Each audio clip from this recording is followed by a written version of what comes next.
You will own nothing and be happy. The price of homes will be so expensive that you can't afford a home. And this is where you will end up at. A true 15-minute city with thousands of people on top of each other. I'm going to say this one time only. If I catch you vandalizing a flock camera, I'm suddenly going to catch amnesia and go blind because I didn't see shit and I don't know nothing. Y'all, I'm being so for real. Are y'all not terrified of the way that the world is going? Like, I'm being actually so for real. I feel like everybody is having a hard time right now, like even the stable people. I personally am having like an identity existential crisis, but even my stable friends are like shutting down their Instagrams, like closing down their Facebooks, even if it's just for a month. I know stable people who are like losing their minds at night. Finances, government, data centers, AI, like the future. I think we're actually all collectively freaking out. Am I alone with that? Okay, you guys, I just got a Camry XSE, and it's the Premium Plus, and I'm over the screen telling me what to do, okay? It keeps telling me to sit up. It can't see my face. I'm like, what? I'm sitting here. It keeps telling me to pay attention. I'm paying attention. Like, what is going on? Stop telling me what to do. How do I turn this off? Please. It's driving me nuts. I pass 8 flock cameras on the way to my kids' school. 3 gas stations, 2 stoplights, but 8 flock cameras. I live in a rural county. I'm passing more surveillance cameras than I am businesses. That's insane. So yeah, surveillance state, coming to a rural county near you. So y'all, I'm the first one to have a mini data center in my house. They're paying me monthly to house this data center. Pretty sweet. So if you can't beat them, work with them, I guess, you know. So anyways, this data center went in a couple days ago, and it's producing all of your Google results in the 100 square mile from this location. So if you were to type in, hey Google, what's the weather like tomorrow? I could modify this system to say, don't worry about it. It's going to be 500 degrees. You won't make it out alive. That's the kind of thing that this is producing. So they're paying me money to have this here. Information's coming in, and I'm able to send the information out. Pretty wild. And if you want one of these in your house, let me know. They'll pay you to put one in. So apparently, I've been thinking, why is it that all of a sudden we are having a lot of white people that are coming out and saying that, you will own nothing and be happy? I've been thinking about this for a while, and one thing that kept on coming back to my mind is that these people are losing the things that they had before. And now the fact that they're losing this, it is not easy for them. Remember, we're talking about America, which is so much segregated when it comes to economy. Well, American economy is crashing, and this one is hitting everyone, from stock markets, from daily life of everyone, from crypto, and everything that's happening in the American economy. It's all crashing down. And a lot of people are saying, and a lot of people are still expecting so much to go on. So one thing that stands is they say, you will own nothing and be happy. That's the say that they're saying. This is a say to show that you are now accepting. You're accepting the situation. This is to make you accept the situation that you are into. But one critical question that I would like to ask is that, was it fine with you when you had everything and Black people didn't have something for themselves? Because right now, a lot of white people are coming out, a lot of white people are snapping, and they're talking about one thing: the American economy. Everyone is losing something, including money. Everyone is losing something. As days goes by, everyone is losing something, and this is raising questions. White Americans are losing whatever they had, the things that they never acquired in the right way. Brothers and sisters, In this video, you're going to see a lot of white people complaining about what is commonly happening in America. For the longest time, America has been quiet when the same thing was happening to black people. So brothers and sisters, I want to switch this video and then I'll be back. I'll be sharing my 2 cents in regards to this. And if you're watching me for the first time, I'm your host and presenter, Generic Stories. So let's get into it. I'll be back. I'm gonna need somebody in the federal or local government, somebody says, tell me when the Americans said, hey, we want data centers and we want monitored at all time and we want vehicles that can just shut themselves off whenever they feel it. I'm pretty sure none of us have said, oh, please watch my every movement, daddy, for my safety. We don't want you data centers. We don't want you AI. We don't want you flock cameras. We don't want you AI detection vehicles. We want none of this shit. I've made videos talking about these driver monitors and how it's constantly watching you when you drive the car, but there is something that's very creepy about them. In real life, this is all that you see, is this kind of little black rectangle above the steering wheel. But if you have the right frame rate set on your camera, you can see the 2 red dots that are tracking your eyes. So you have these invisible red eyes that are constantly staring at you. This is breaking news. Starting in 2027, refrigerator manufacturers will no longer sell refrigerators with automatic ice makers unless you have a subscription fee. That's right, starting in 2027, for 1 year, you can buy a refrigerator and it will make ice for you if you want. But after that 12-month period is over, you're going to have to pay a $29.95 subscription fee in order to get ice made in your refrigerator. It's just every year at the beginning of the year, you will pay a $29.95 fee and your refrigerator will be allowed to continue to make ice. Should you fail to pay that fee, of course, you have no subscription, they will shut off your ice making capabilities and you will just have a regular refrigerator. If you were raised in the 80s and 90s, how are you adjusting now? 2026, how do you feel? I'm not even gonna lie. Some days I'm not well. To think about then and think about now and know that it'll never be the same, it's something. I can remember the late 80s going to the movie theater. Me, my mama, my cousins, my aunt, 10, 11 of us, right? One of them pull out a $50 bill, hand it to the cashier. We got popcorn, drinks, the movie tickets, everything. And they get change back. We in the theater fighting over the cup holder and the armrest because we got so much candy and chips and hot dogs in our hands. Happy, smiling. I took my 15-year-old daughter to the movies today. Just me and her. Got the tickets, right? Mind you, it's a 2:30 show. It ain't even late at night. Tickets, small popcorn for her, small for me, small drink, $54.86. I don't even have no more words. I can't even. It isn't a joke. They literally want to put a mini data center on everybody's home. And the way that they're selling this to people is, wait, you'll only have to pay one flat fee of about $150 a month for Wi-Fi and electricity. Now, I know we all think we wouldn't be dumb enough to do that, would we? Except the fact that everybody's electricity cost is going up and up and up and up and up and up and up because of the data centers being put in everywhere. So listen to this. With JP Morgan and Morgan Stanley on a financing package for a data center in El Paso, Texas, to the tune of $13 billion, mostly in debt. Amid continued demand for data centers, there has been increasing pushback from local communities about these facilities. But one company is offering a potential solution, and Diana Olick has the story in this week's Property Play. Hi, Di. Hey, Morgan. Yeah, it's an unlikely partnership. Span, which is a startup that makes smart electrical home panels, is teaming up with NVIDIA and PulteGroup, a major U.S. home builder. Span is now making small fractional data centers, they call them nodes, that can be put on the side of residential homes. So the idea is to take advantage of unused electrical capacity on local grids, which the Span smart panels find.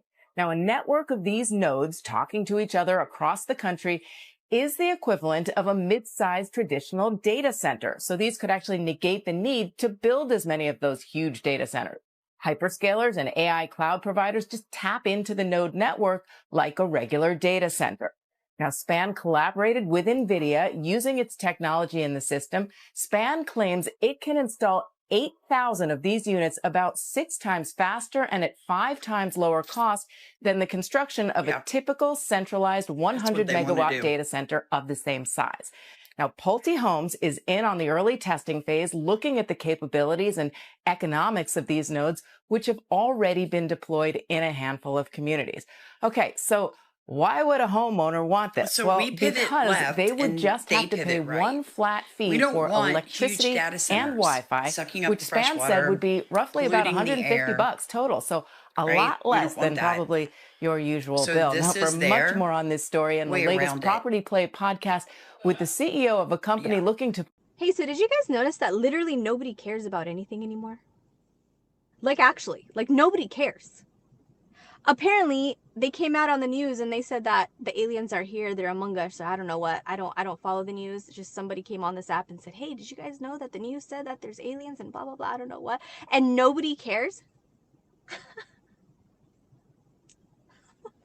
There's a massive explosion threat out in Garden Grove, California, and nobody cares. People are still going to Disneyland like, "Oh, cool. If we die, we die." I don't know if it's just like people are just sick and tired of all the lies, like they've been lying to us, or, you know, I don't know what. It's just like we've had it up to here. At this point, we're just like, it is what it is. Whatever happens, happens. Like nothing is a shock to us anymore. Or what?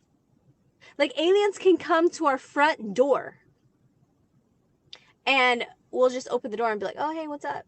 You want to come inside for dinner? What do you guys like? You know?"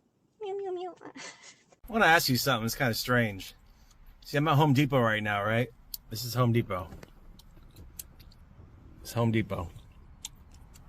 Why would the government want to put a flock camera at every car going in and out of Home Depot? What the hell did they get out of that? Makes no sense why they'd want to read the plates on cars going in and out of Home Depot. Tell me why. So I just learned that they replaced 30 dirty jobs with AI, and nobody's really even talking about it. Everybody thought it would be the code writers, the spreadsheet guys, that would be replaced with AI first. Nope, wrong. Heidelberg Building Materials, they produce 60 to 70% of all the cement used in Maryland alone. Their large quarry in Union Bridge, Maryland, just bought 30 autonomous dump trucks.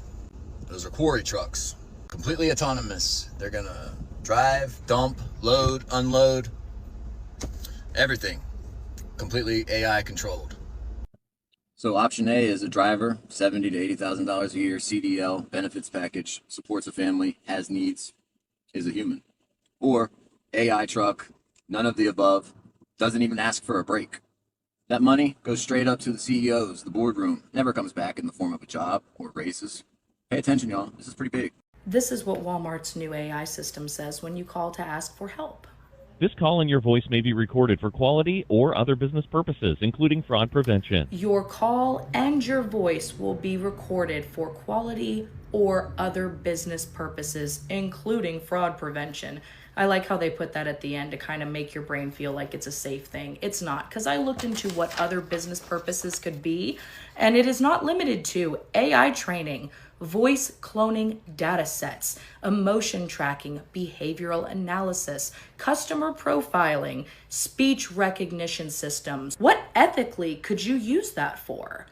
So this is wild. Google just announced that they're no longer going to be having a search bar. That they're going to be completely relying on AI to be able to come up with what you want to be looking at already. Which sucks for businesses, including myself, because you'll never be able to click on my website because there's no longer going to be the Google links. How does that work? Explain to me what this is. I was just driving and I noticed this camera staring at me. There's a camera poking on both sides. You're not slick. What is this, Arizona? Explain to me. And there's a cable going on the backside. Runs up here and just goes off in the distance.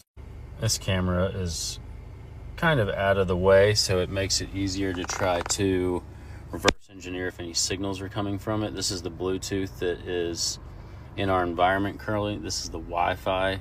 Not seeing anything that stands out. Again, this camera is at the place at the entrance to a park, so it's only capturing people coming into a park.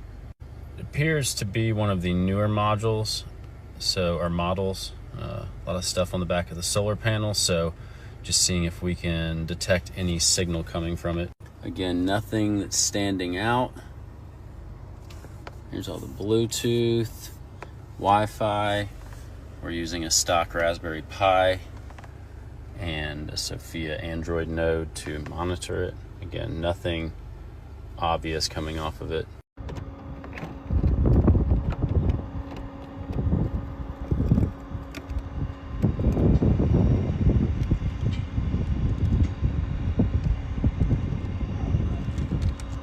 Do you want to know why they want to make society cashless?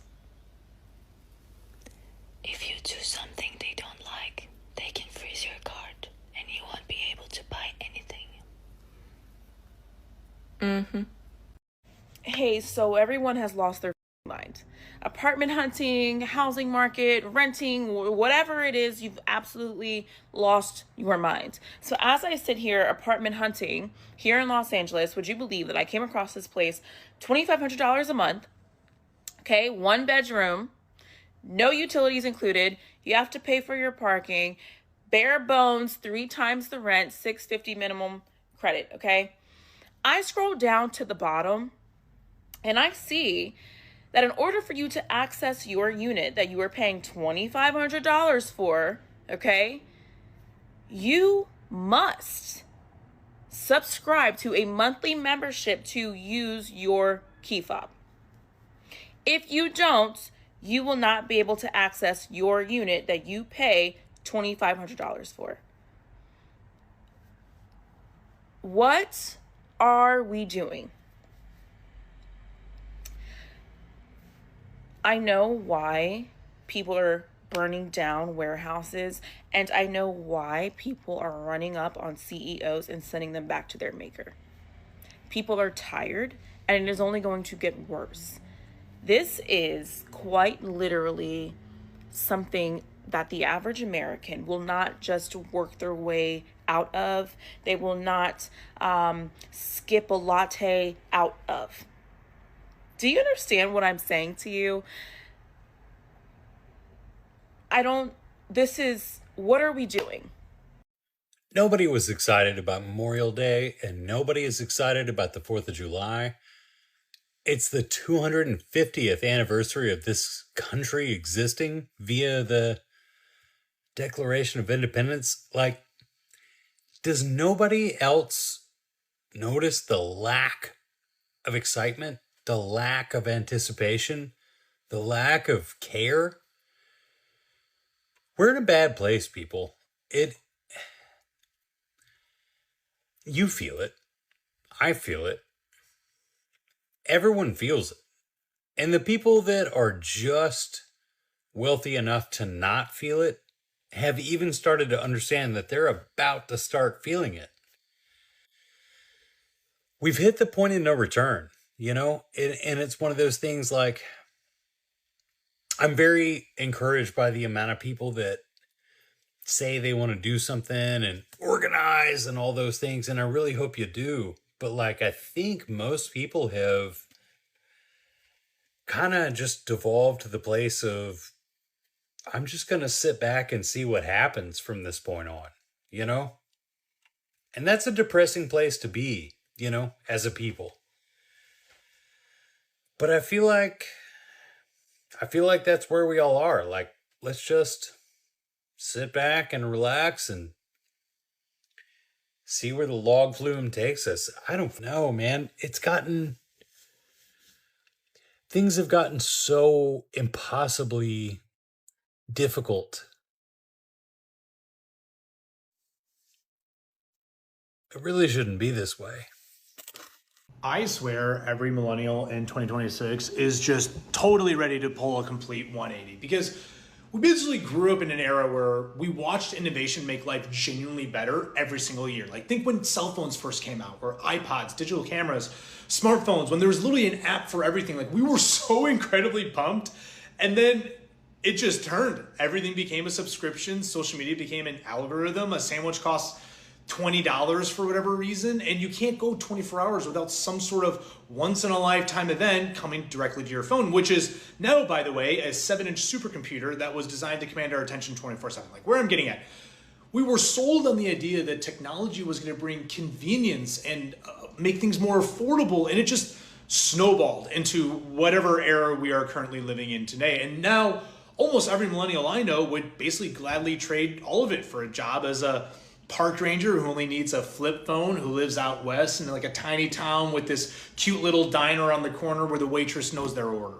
I think I speak for all millennials when I say we're tired in a way that feels permanent. You know, it's not like I stayed up too late type of tired, or I just need a good night's rest tired. No, it's more like I have 507 open tabs in my brain that I can't close type of tired. And I think it's because we've been conditioned to like always be on. You know, there's always something we forgot or need to schedule or need to buy or need to remember next week. And the rare instance that we do get a second to relax, our brains are still working. They're still running the background process, like updating the anxiety or installing new stress for absolutely no reason. But the craziest part is that like we've gotten so used to it, we don't even talk about it anymore. You know, you'll ask somebody, how you doing? They'll say, oh, tired. And everybody just kind of nods along like, yep, that checks out. We don't even ask why, you know, because at this point, being tired isn't like an occasional feeling. It's become part of our operating system. Like, honestly, I don't think millennials need more sleep. I think we all just need one day where absolutely nothing requires our attention.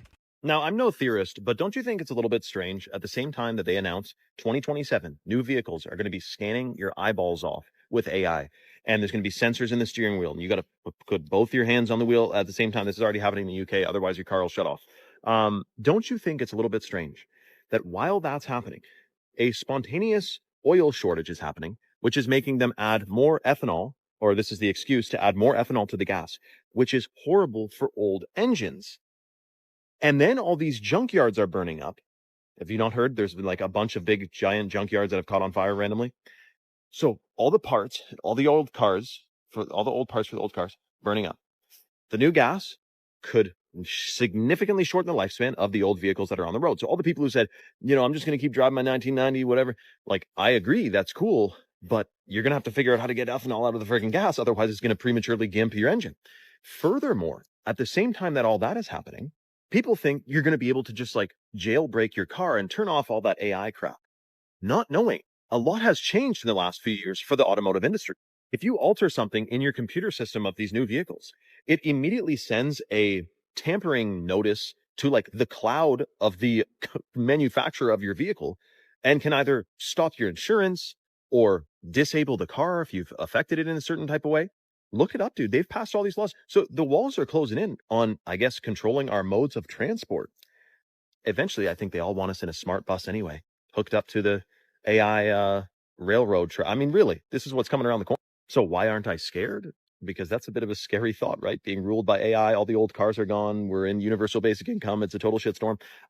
Because I have true, full, unwavering faith that in the end, the good guys win. I do think it's going to get weirder between now and then. 100%. That's not but something strange is seriously kicking off, man. Whatever you do not buy a new car. Do not buy a new car. You need to listen to this now. So starting in 2027, every single vehicle is going to be equipped with this AI technology that's going to be able to read your face, your eyes, and listen to every conversation you have. They just passed a law, and it's going to start in 2027. Doesn't matter, what vehicle you're looking at. This is going to have this technology in it. So basically what it's going to do is it's going to read your face and scan your face. And if you happen to look like you are looking away from the road, or if it may think that you're impaired, It's going to shut the car off immediately. Or it will not allow your car to start, for one. But if you are driving and let's say you look away from the windshield for 5 seconds, you're looking at, scenery or whatever the case may be, it's going to immediately deactivate your vehicle and it's not going to restart it for X amount of hours. It's also going to have technology that listens to your conversation. Now, if you're having a conversation that may be a little controversial to what the law may think, it's going to automatically alert the police that this conversation is, let's say, of high alert. What it's then going to do is send that little conversation, that script, immediately to the local police department, whatever police department is closest to the vehicle, and the police are then going to go through that footage, and they could be knocking on your door. So I think that this is absolutely ridiculous, very scary, extremely controlling. I mean, if you think that what they're doing now is controlling, this is hitting another level. Therefore, if you're looking to buy a new vehicle in the next 6 to 10 months, I highly recommend you look at vehicles 26 and below, because I mean, you're riding a really thin line if you purchase a vehicle in 2027. It's going to make the market, I believe, the car market tank. This is extremely scary, extremely intrusive, and like I said, the bill has already been passed by Trump, so just another thing that we have to look out for. Our country is becoming controlling. They are controlling every part of our entire existence, and they're doing it so quickly. I mean, they're just hitting all areas of our life, and they're taking away every ounce of freedom that we have.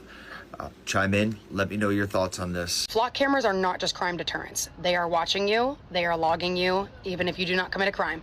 They have systems that log your license plate, your vehicle details, the time that you were there, the location.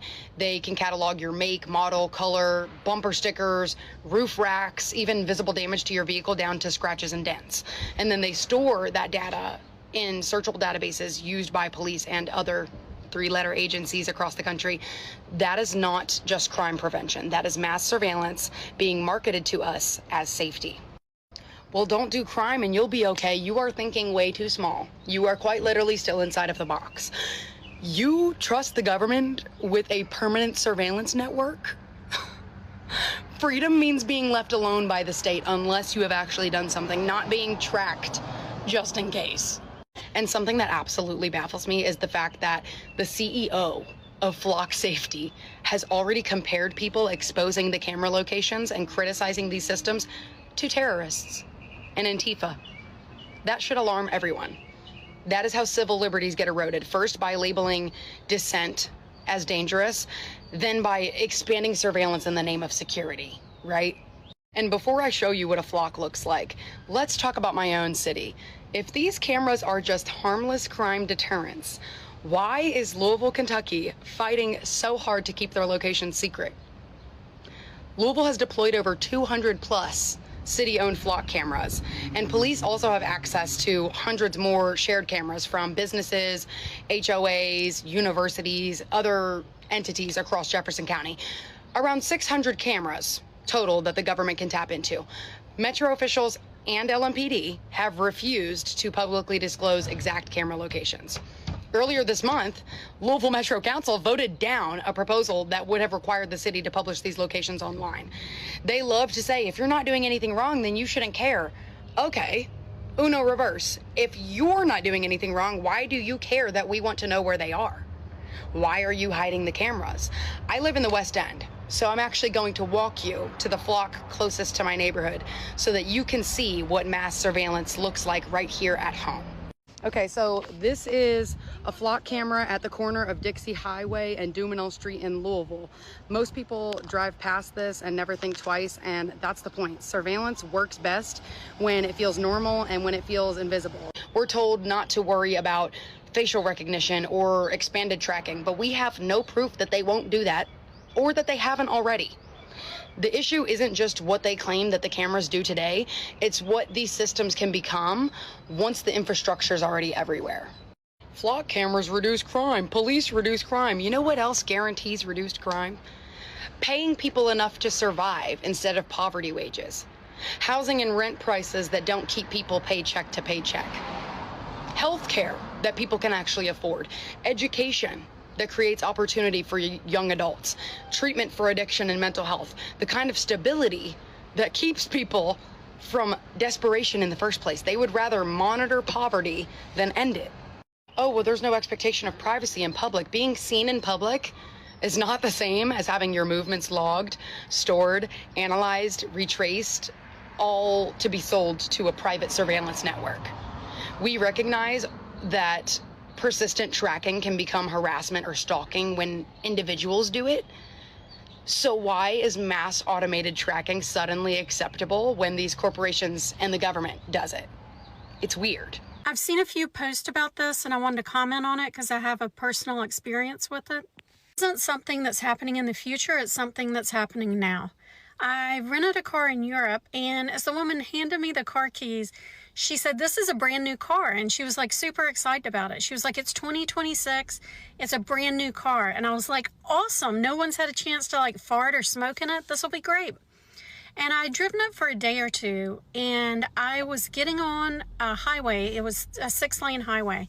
And all of a sudden the gas stopped working, and I'm pressing on the gas. I can't get the car to go. So the car is dinging, it's making all this noise, and I can't figure out what's going on. And I look at the dashboard, and in English, it says, sit up straight, we can't find your eyes. Why do you need to see my eyes? That was my first thought. And I'm short, so I sit low in the seat, and I guess, I don't know, maybe I'd been driving a while and I'd kind of slouch down more instead of sitting upright. And when I sat upright, the gas would work once again. And so I pressed the gas, but I was slowing down enough that it was going to cause a traffic hazard.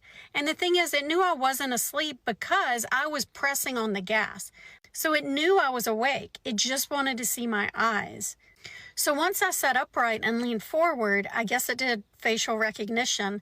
And then it says, may I send you these results to a third party? To which I said, no, you may not. No. Who is the third party? Who, first of all, who's watching me drive the car to begin with? Secondly, who is the third party you're sending it to? And lastly, it is so dangerous. There are so many scenarios where losing control of the gas can put a car in a very dangerous situation. Like, what if I was pulling out in front of a semi-truck? What if I was going over a railroad track? And the absolute worst part is the argument for this is to combat sleepy drivers. And the truth is, if you fall asleep while you're driving, you're not going to be pushing down all the way on the gas. You're going to let up. You're going to relax. No one keeps their foot pointed while they're asleep. And if they say, well, what about cruise control? Then just take off cruise control. Disable cruise control in cars. That's the solution. Not, I need to see your eyeballs for the car to work. There's so many dangerous implications for this. But even if you're using it just for the good implication, you know, sleepy drivers, we need to see eyeballs at all times, it's still wrong. It's still a stupid idea. The more they try to force us to integrate technology into every aspect of our lives, to include our vehicles so that they can monitor us and the way that we drive, the more analog I want to go with everything. And I'm absolutely here for it. I'm ready for it as a Gen Xer. Take me back. Let's go. We just don't need your nonsense. No, thank you. So we're currently awaiting the rollout of a terrifying upgrade to surveillance tech in cities across the United States. Flock Safety, the police technology company, is rolling out a new and troubling product, the detection of human distress via audio. Flock has been promoting Raven, their version of acoustic gunshot detection. These devices capture sounds in public places and use machine learning to try to identify gunshots and then alert police. We say try because these mics often misinterpret car backfires and fireworks as gunshots. Now these microphones apparently will be alerting police whenever they detect what the machine believes to be human voice in distress. It's unclear how this tech even works. It's also unclear how these devices will be interacting with state eavesdropping laws that limit listening to or recording the private conversations that often occur in public places. Gunshot detection technology is dangerous enough as it is. Police showing up to alerts they think are gunfire only to find children playing with fireworks is a recipe for innocent people to get hurt. And this is not a hypothetical. In Chicago, a child really was shot at by police who thought they were responding to a shooting thanks to a shot spotter alert. Introducing a new feature that allows these Raven microphones all over cities to begin listening to human voices in distress is likely to open up a whole new can of legal, civil liberties, and even bodily safety consequences. Cities now have one more reason to cancel their flock contracts before this new feature violates civil liberties and puts people in real danger. So your vehicles will now be spying on you, and not just spying on you with video and audio surveillance, but they're going to be sending out information to local police departments. They're going to be sending out information to your car insurance company, telling... Hello brothers and sisters, welcome back to the channel. I'm hoping that you are doing great. From wherever you're watching this video from, again, I'm your host and presenter Ejidok Stories. Now, as I was saying, white people are having one of the hardest lessons. Understand, they have reached a point of acceptance. And the acceptance is, you will own nothing and be happy. This is a quote that is mostly or commonly used. At the same time, they used to say, make America great again. So since America was never great again, of which again, black people ask one critical question. When was America great for black people? That was the question that was most commonly asked. When was America great for black folks? It was never great for black folks because these people remained quiet when black people were going all through all the difficult times that they were going through. But they decided to keep quiet because it never concerned them. It was not about them. And they felt this way because that's what they believed. So they believed that blacks probably never deserved everything that they had. And if blacks owned all those riches, wealth, and everything, they probably thought that black people owned them through malicious ways like abusing, like selling cracks and everything. That's how they believed. So to them, they saw black people as a group of people that poverty was their thing. But at the end of the day, if you're keen, you're going to realize that the fact that they can't afford to, get some basic things that they used to get, reality is now starting to hit them, and they're asking one of the greatest questions. When did rain started beating us as white people? That's just the question, right? Because now we are seeing a lot of people, a lot of white folks complaining about the cost of living, complaining about housing, indeed. All these challenges have been happening to black folks. All these challenges have been going on to the lives of black folks. We have been seeing this happening for the longest time. But it was never so much pitched the way we are seeing white people coming out and pitching all these things that are happening. We have never seen white people pitch or cry online the way we are seeing them do it right now. Why? Because right now it's affecting them and they are learning. They are learning that indeed we can also be affected. And so we need to, talk. We need to share all about these things. And they're done. They're just done with keeping quiet. And right now they're coming out and, talking about all these things and saying all these things because they are done. They're done with the system. They're done with the system that was once protecting them. The same system is now crumbling with them, and they don't believe that this is something which is happening right now. So brothers and sisters, as you watch, as you have watched this video, I just want you to let me know, what do you really think about this, right? As you know, I'm your host and presenter Generic Stories, and let me see you on my next video. Until then, peace, love, and harmony. Salute.